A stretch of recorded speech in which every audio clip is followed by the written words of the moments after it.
આજ તો ભૂરેચ્યા હનુમાન દાદા આવી જાય ને પબ્લિક તો એટલું થયું કે બનાવ બની ગયો કાકાઓ.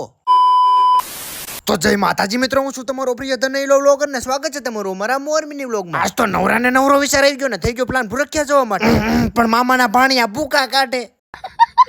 પણ પછી તો ડેલી નહીં મોટો જબરો ડેલો ખોલ્યો ને પાડી લીધા રોલા ને સોલા. તમારે આવું છે કે નહીં કરો કોમેન્ટ. બાકી તો જો આ ગાડી કાઢીને ગાડીને સેલોપ મારી નીકળી ગયો ભાઈબંધો ને લેવા. પણ સાહેબ આ તો બધા લાલ ટમેટા જેવા થઈ જાય મને કે લુખી ના કે એટલી બધી વાર લગાડાય નાતા. પણ સાહેબ પછી તો બાપા બપૈયા કરીને ફોલાઈ લીધા ને પછી તો નીકળી ગયા અમે ઓન ધ વે. અને સાહેબ અમે એટલા જણા ને વાયા બેઠા ને ઈ વાંઢા મારી હારેસ છે.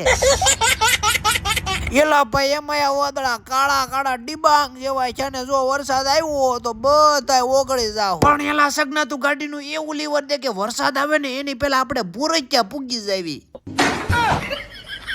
પણ એલા દામનગર વાળા તો જે આપણે આવ્યા છે તો આપણું સ્વાગત કરવા માંડ્યા. અને હા એલા દામનગર વાળા આપણો વિડીયો કોણ કોણ જોવે છે કરો જલ્દી કોમેન્ટ. પણ દામનગર માં આવી એટલે હંતા નીકળવું પડે. પણ જો સુજીતભાઈ મળી જાય. પણ પછી તો સુજીતભાઈ નું મફતમાં કરી નાખ્યું સોડાનું.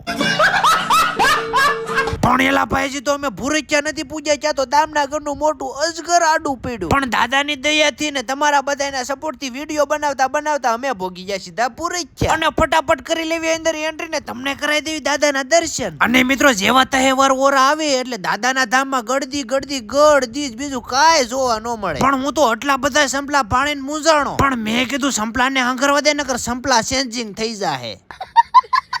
અમારા ગામનો રૂપાળો કીડો. એલા રૂપાળા આયા જો ને તું તને બધા જોવે છે.